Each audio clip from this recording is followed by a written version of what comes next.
They welded a gate shut across my private road, on my land, and had the nerve to send me a newsletter welcoming me to our upgraded community.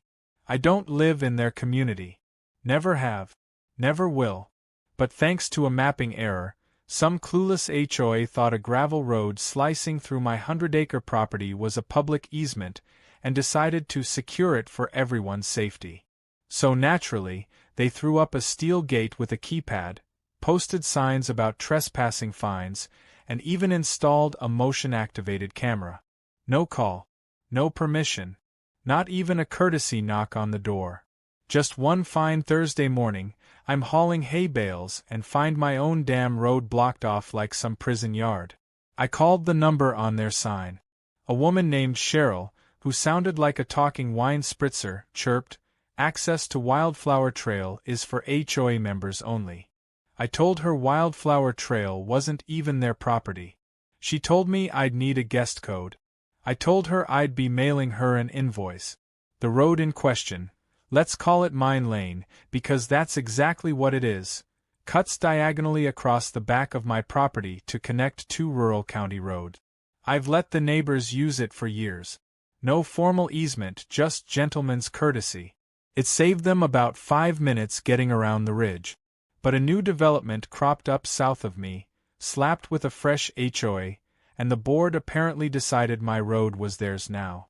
And by the board, I mean 3 sun-ripened Karens and one guy named Steve who wears sockless loafers to every meeting. I know this because after the gate fiasco I attended one. Sat right in the front row. Didn't speak. Just listened. I wanted to understand what breed of delusion they were operating on. Steve presented a slideshow titled, "Securing Wildflower Trail, Enhancing Neighborhood Value." Cheryl beamed beside him like she'd just solved world peace. They talked about unregulated traffic and beautifying community borders.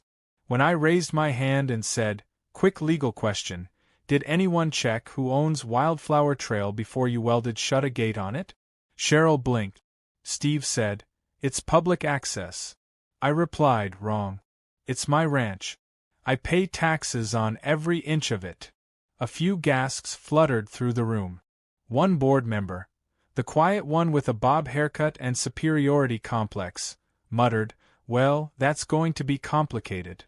They didn't remove the gate.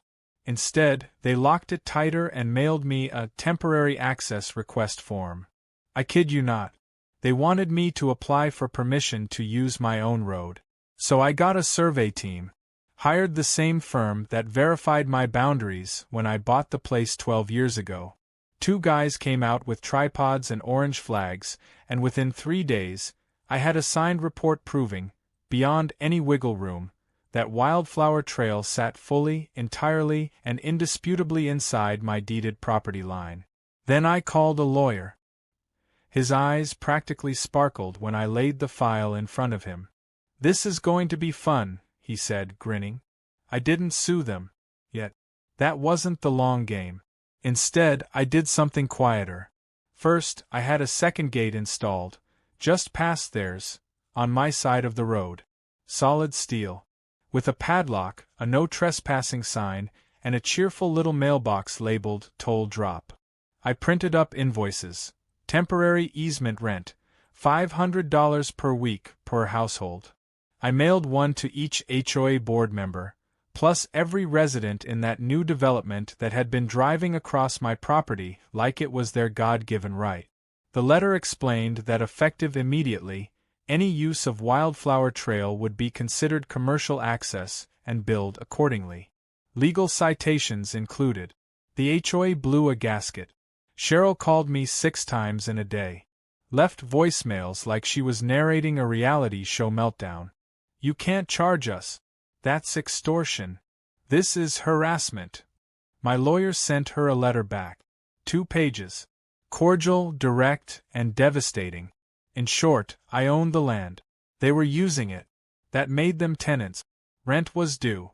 If they wanted to negotiate, my door was open. If not, I'd proceed with legal remedy. Cheryl went quiet. For 48 hours. Then came the stunt.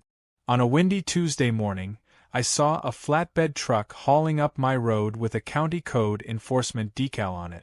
2 men got out, poked around the gate, and left. An hour later, I got a notice taped to my barn. Unauthorized structure reported. Remove gate within 72 hours. I laughed so hard I nearly tipped over a wheelbarrow. The county clerk who signed it? A guy I went to high school with. We'd played JV baseball together. I gave him a ring. He was horrified. I didn't realize that was your property. We'll retract it immediately. Turns out Cheryl had filed a complaint claiming I was blocking public infrastructure. I showed the county my survey and deed history. Not only did they reverse the notice, but the inspector called Cheryl and warned her about filing false claims. That should have been the end. But Karens don't surrender, they escalate. Next, they staged a community protest. About a dozen HOA residents marched up to my new gate with picket signs that read things like "Free Wildflower Trail" and "No More Ranch Tyranny." Someone even brought a folding table and passed out lemonade. It would have been cute if it weren't so absurd. I watched from the porch, sipping coffee, until one woman tried to cut the padlock with bolt cutters. That's when I called the sheriff. Deputy Rollins arrived 15 minutes later.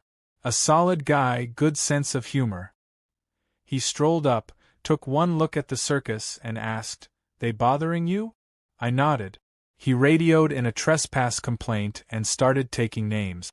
Cheryl shrieked something about her rights, and Rollins just pointed at the "private property" sign and said, "Ma'am, you're not on a sidewalk. You're on his driveway." They scattered like squirrels at a shotgun blast. The next morning, Cheryl sent me a formal letter from the HOA's lawyer demanding I cease and desist from gatekeeping public access. My reply? A notarized invoice for back rent totaling $12,500, with interest, enclosed with a payment deadline and a warning. Failure to pay may result in a lien against your HOA assets. That was the day the HOA realized I wasn't bluffing. And then, just when I thought they'd retreat quietly, I got a letter that made my jaw drop. They weren't paying the rent. They were suing me. For land theft. Their argument? That prolonged community use of Wildflower Trail had created a prescriptive easement. I showed it to my lawyer. He laughed until he choked on his iced tea.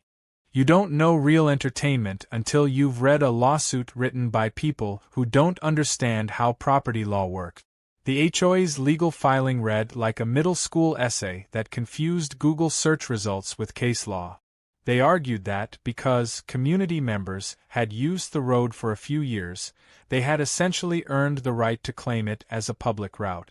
Not only was their easement by prescription argument legally laughable, but they also ignored a crucial fact. Every person who ever used Wildflower Trail had done so with my verbal permission. And permission, in legal terms, is the death sentence for a prescriptive easement. But did that stop them? Of course not. Cheryl and Steve marched straight into court like they were the victims of some feudal land baron, instead of entitled suburbanites playing SimCity with real property. My lawyer, Roy, was giddy. He prepped our response like he was polishing a sword. In our counterclaim, we included documentation going back 12 years.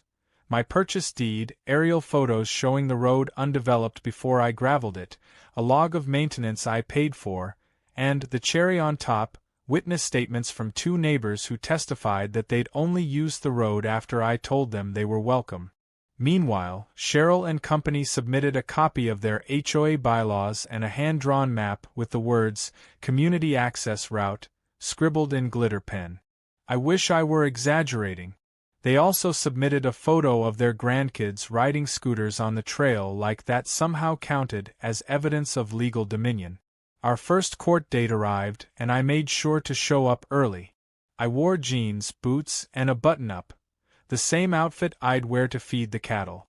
Cheryl, Steve, and their bobcat companion came dressed like they were heading to a wine and cheese fundraiser. Steve had on a blue blazer that was probably 2 sizes too small, and Cheryl wore a pink pantsuit and sunglasses so large they could have doubled as windshields. When they saw me sitting calmly beside Roy, sipping coffee from a thermos, their faces soured like week-old milk. The judge, a no-nonsense woman named Henderson, took one look at the file and immediately asked the HOA's attorney to clarify something. "Are you alleging a prescriptive easement despite acknowledging the land is deeded to the defendant?" Their lawyer, a guy who looked like he got his law degree from YouTube, stammered something about traditional use and public benefit. Henderson raised one eyebrow, then turned to Roy. "Mr. Halpern, is there any evidence that your client ever rescinded permission to use the road?" Roy smiled like a cat who'd found a mouse in a wine cellar. "No, Your Honor. In fact, we have documented proof that use was conditional on the landowner's consent." That was the first nail in their coffin. But what really cooked them was the second hearing. The HOA, in a bold move of idiocy, tried to argue that their installation of the gate proved community ownership, that they had maintained the road, thus had a claim to it. So Roy presented photos of the gate construction crew, hired by the HOA, pouring concrete directly on top of a sign I'd posted years ago that clearly read, "Private road, courtesy use only." We had time-stamped security footage showing the whole process. Cheryl paled. Steve looked like he was about to cry. Bob Haircut tried to whisper something to the lawyer, who just shook his head like a man trying to exit a burning clown car. Meanwhile, life on the ranch continued. I left the second gate up. The toll box, just for fun, got an upgrade. A fresh coat of paint, some solar lights, and a small security camera mounted overhead.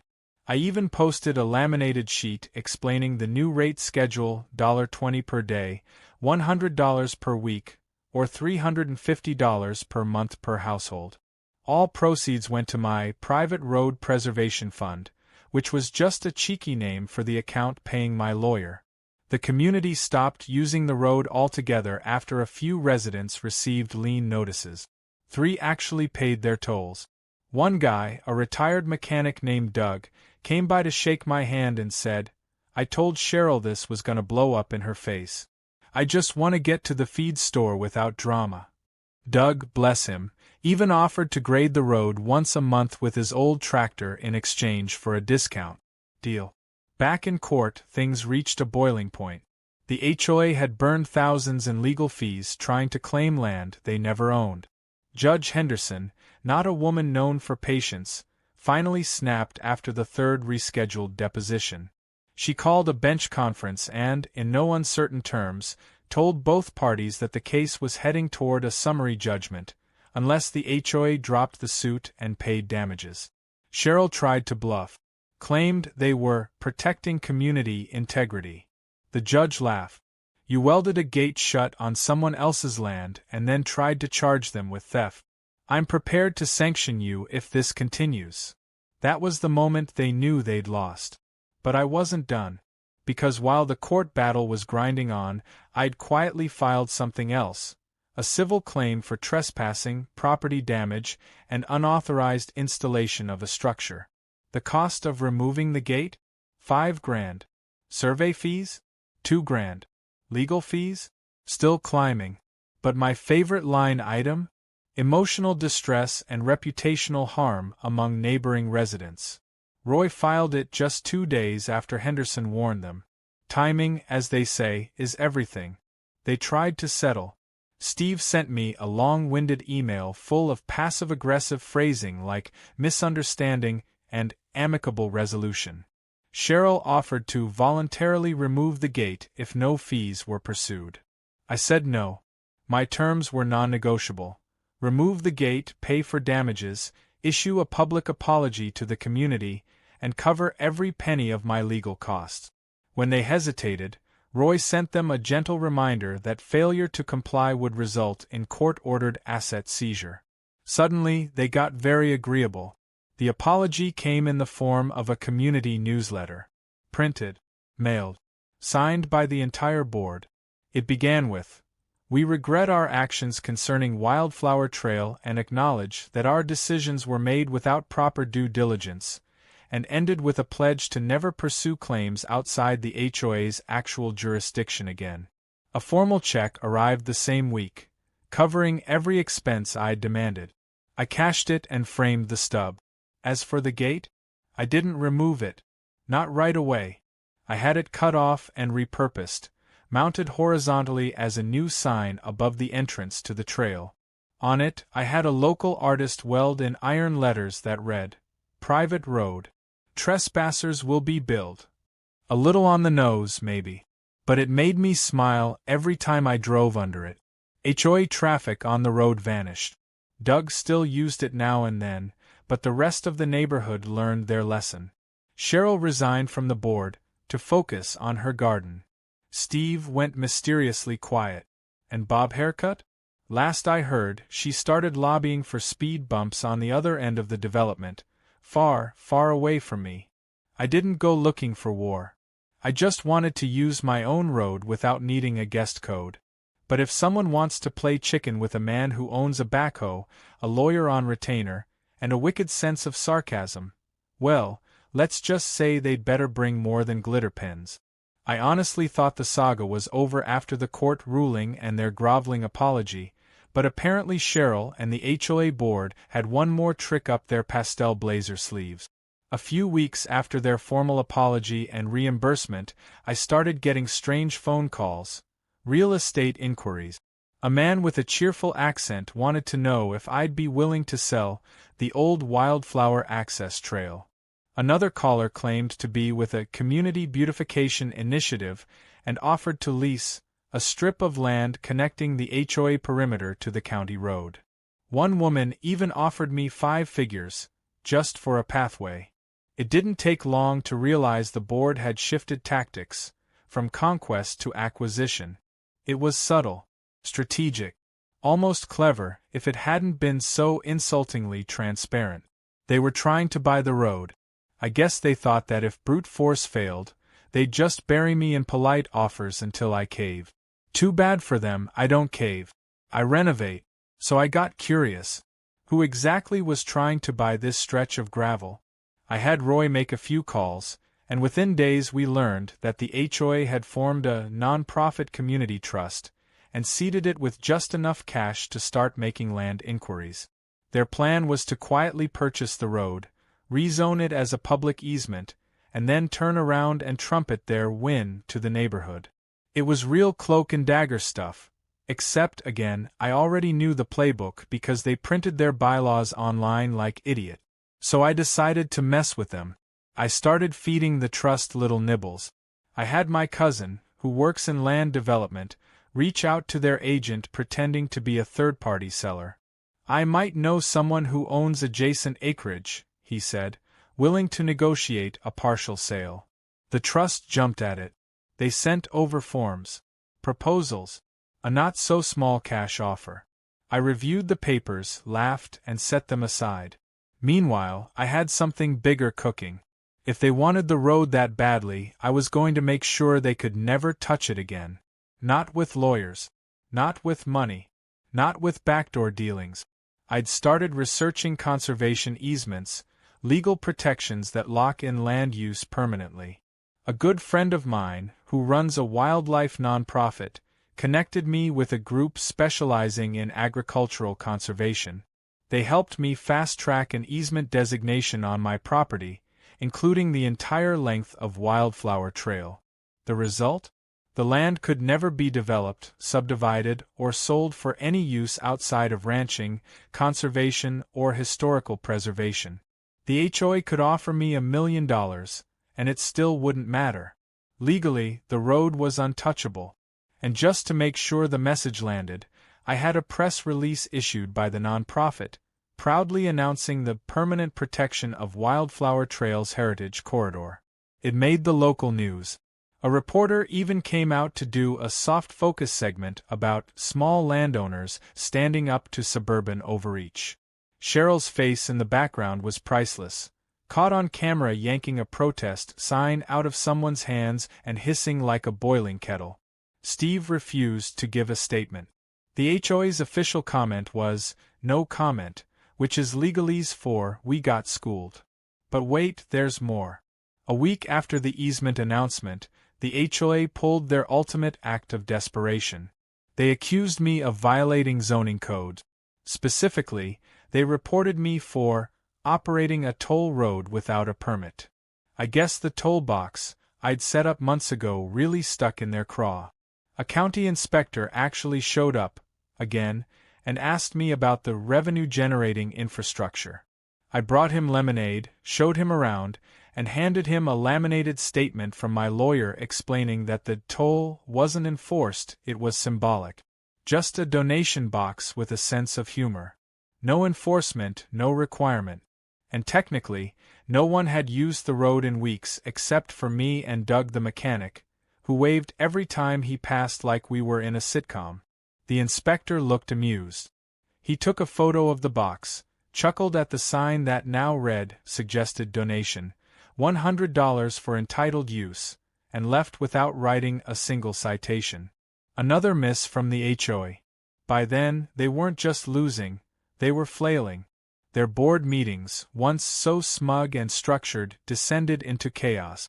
I know because someone leaked me the minutes. Apparently, a group of residents started asking uncomfortable questions. Why did we spend $25,000 on a lawsuit we lost? Who authorized the gate? Why didn't we do a title search first? The trust they'd formed for the land acquisition folded within days of the backlash. Their attorney stopped returning emails. Cheryl's name quietly disappeared from the HOA website. Word on the street? She sold her house and moved to Florida. But the saga had one final, ridiculous chapter. Steve, ever the sore loser, filed a personal complaint with the state real estate board. He claimed I was interfering with community development plans and degrading neighborhood unity through targeted harassment. I honestly didn't even know there was a form for that.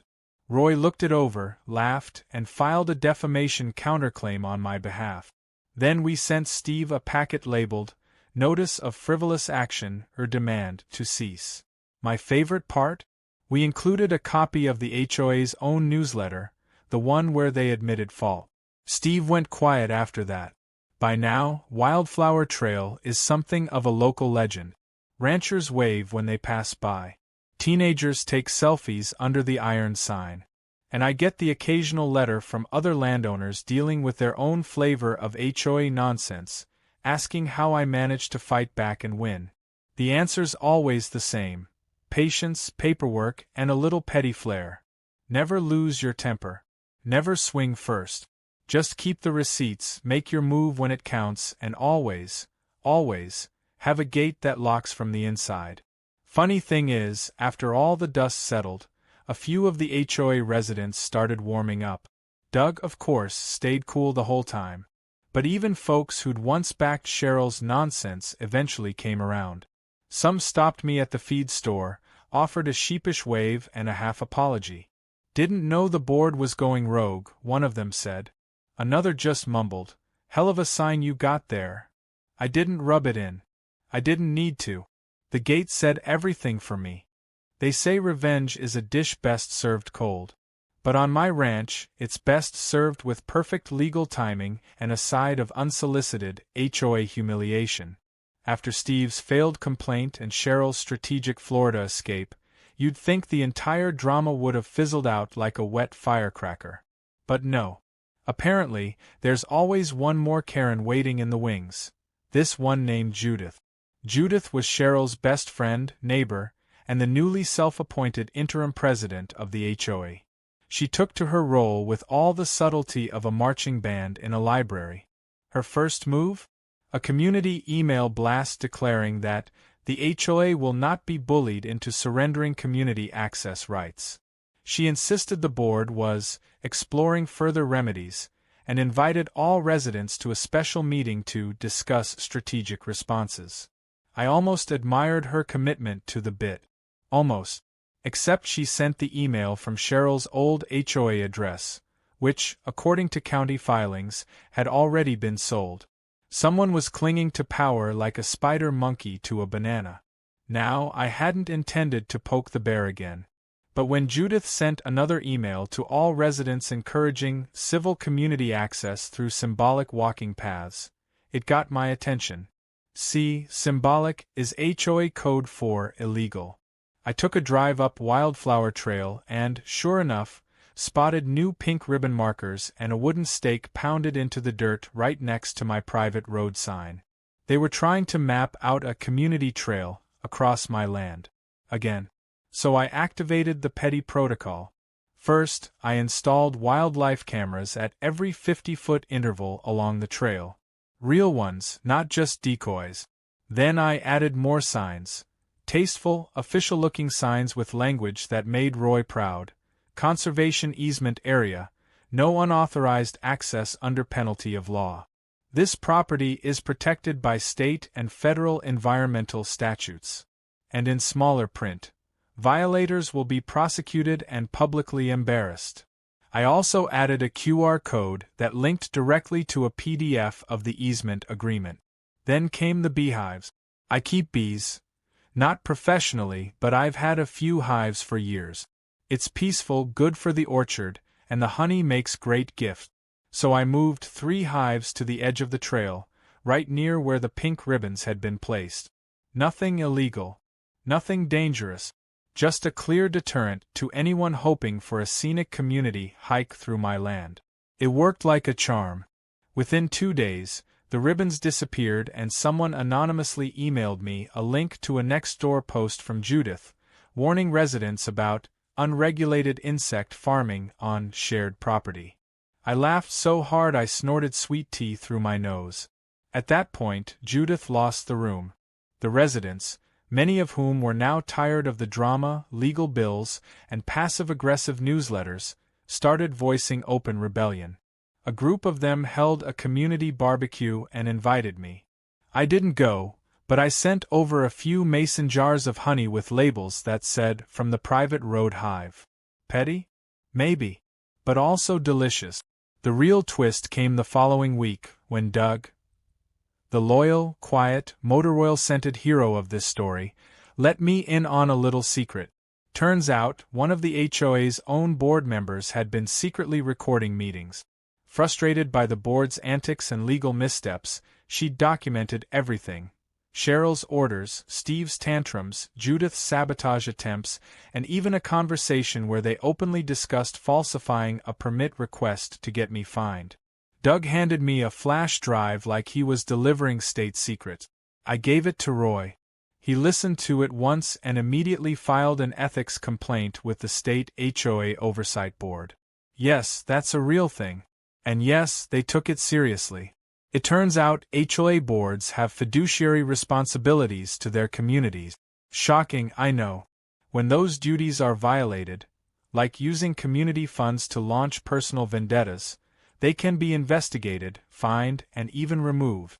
The board was now under formal review. The trust fund they used to try and buy the road? Frozen. Their lawyer? Officially withdrew representation. The HOA as an entity? Imploding. To cap it off, I sent the board a final letter. No sarcasm, no jokes. Just a straightforward offer. Rescind all trail-related plans, sign a permanent agreement acknowledging the road as off-limits, and I'd drop the trespass claim. If they refused, we'd proceed to court with damages, plus the ethics violations. Judith never replied. But 3 days later, I got a signed letter from the remaining board members, agreeing to every term. Roy and I filed it with the county for good measure. Now, with the fire finally out, I did what any sane person would do. I upgraded. The toll box, once symbolic, now serves as a mini-library. I built a small weatherproof cabinet around it and stocked it with local books, pamphlets on land rights, and a guest journal titled, "Notes from the Trail You Can't Use." People write the funniest things. One entry read, "Best road never taken." Another simply said, "I'd pay $500 just to spite Cheryl." But I wasn't quite done. There was one last cherry I wanted to drop on top of this HOA Sunday. Remember that newsletter they printed after the lawsuit? I turned it into a plaque. A local artist laser-etched the whole thing onto a steel plate. I mounted it on a stone pedestal just beside the old gate frame at the trail entrance. The title? Here Lies the Wildflower Access Dispute, 2023 to 2025. May it rest in petty. Residents started visiting. Some left flowers. Others took selfies. A few even brought lawn chairs and sat under the tree next to the sign. It became an accidental monument to boundary setting, and not just the property kind. For the first time in years, I started to feel like I wasn't just the outsider landowner with a grudge against the HOA. I was the guy who reminded them you don't have to roll over just because someone has a clipboard and a title. People sometimes ask if I'd do it again. Fight this whole thing, spend the money, endure the stress.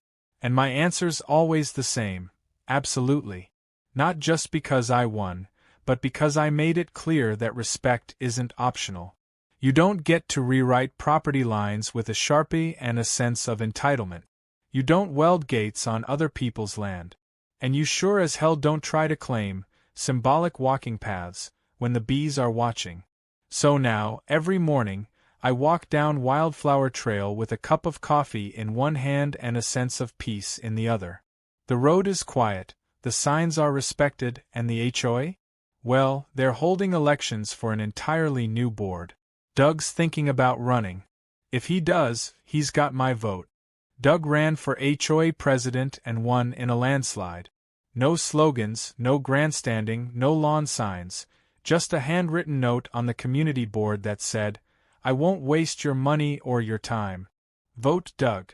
He won by 32 votes, which is hilarious when you consider there are only 40 homes in the neighborhood.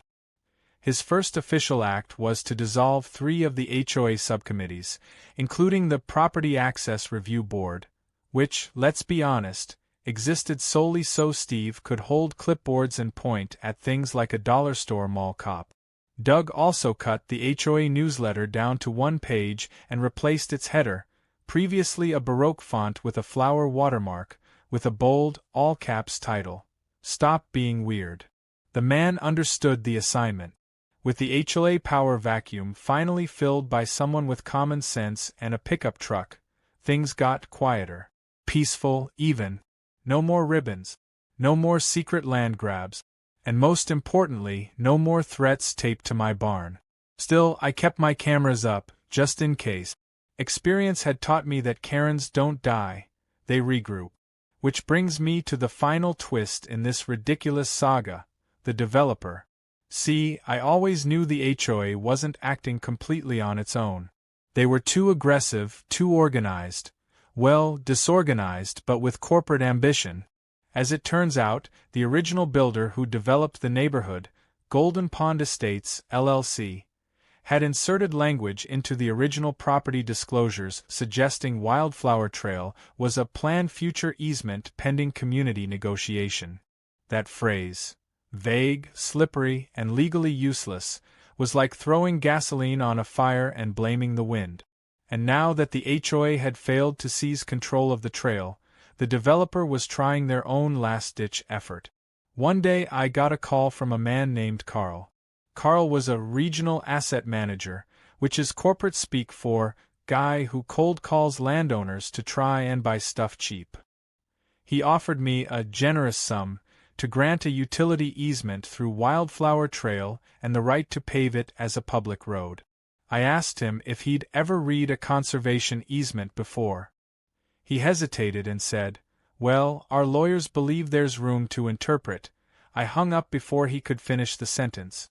Roy followed up with a cease and desist. Carl didn't call again. But Golden Pond Estates wasn't done. They mailed every homeowner a letter filled with half-truths about community growth and access opportunities. They hinted that my road was the only thing holding back a future expansion. That's when Doug called me. His voice was calm, but I could hear the fury bubbling just under the surface. "They're trying to use us to pressure you." Again. I told him I wasn't worried. I had the land. I had the documents. And now I had the community. A week later, Doug held a town meeting. Not an HOA meeting, but a full-on community gathering. Potluck, plastic chairs, iced tea in a cooler. I went mostly because I was curious to see how many people would show. Turned out, almost everyone. Doug stood on the back of his flatbed and gave a speech that'll stick with me forever. "This road," he said, pointing toward the distant trailhead, "is not ours. It never was. But the man who owns it never stopped us from using it, until we gave him a reason to. That's not on him. That's on us. So if some developer wants to sell us a fairy tale about progress, we better remember what it cost last time we believed one." The place went quiet. Then someone clapped. Then another. Within seconds, the whole crowd was cheering like they were at a high school football game. Doug had united them, not with rules or restrictions, but with perspective. And more importantly, with the truth. After the meeting, several residents came up to shake my hand. Some were folks I'd never spoken to before, others had been on the HOA board during the height of the war. One of them, a middle-aged woman who once tried to get me cited for having unsightly irrigation hoses, actually apologized. I didn't know how bad it had gotten. I thought we were just keeping things orderly. I didn't gloat. I didn't lecture. I just nodded and said, "It's over now. Let's keep it that way." But I did make one last move. Remember that old survey I had done? The one that proved the road was mine and mine alone? I had it framed. Not just the map, but the notarized affidavit, the tax documents, the aerial photos, all mounted together like a museum piece. I hung it in my barn, next to my great-grandfather's branding iron and a faded photo of my dad teaching me how to drive a tractor. A quiet little reminder that sometimes the land has to be defended, not with fences or fists, but with facts. The Wildflower Trail saga became local legend.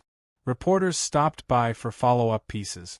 One podcast even did an episode titled, "The Man Who Charged the HOA Rent." My inbox flooded with messages from people across the country, small landowners, ranchers, farmers, each one thanking me for standing my ground. One guy from Texas wrote, "My HOA tried to fine me for having a rooster. I printed your story and taped it to the clubhouse door. But I didn't do it for the attention. I did it because it needed to be done. Because if you let people bully you off your own property, they'll never stop. First, it's a gate. Then a trail. Then your dignity. And I'm not in the business of losing anything that belongs to me." Now, every Sunday, Doug and a few others take a little drive up Wildflower Trail. Not to use it as a shortcut, but just to look around. Sometimes they pick up trash. Sometimes they just sit and talk under the tree near the old gate. No one crosses the signs anymore. The bees are thriving.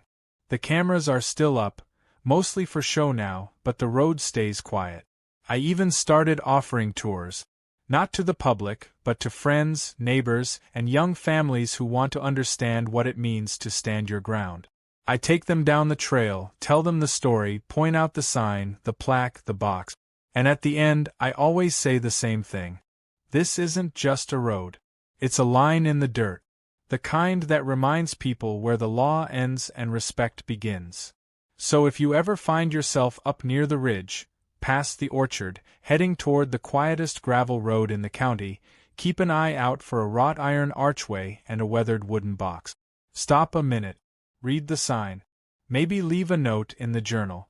And remember, some roads aren't meant to be shared. Some are meant to be defended.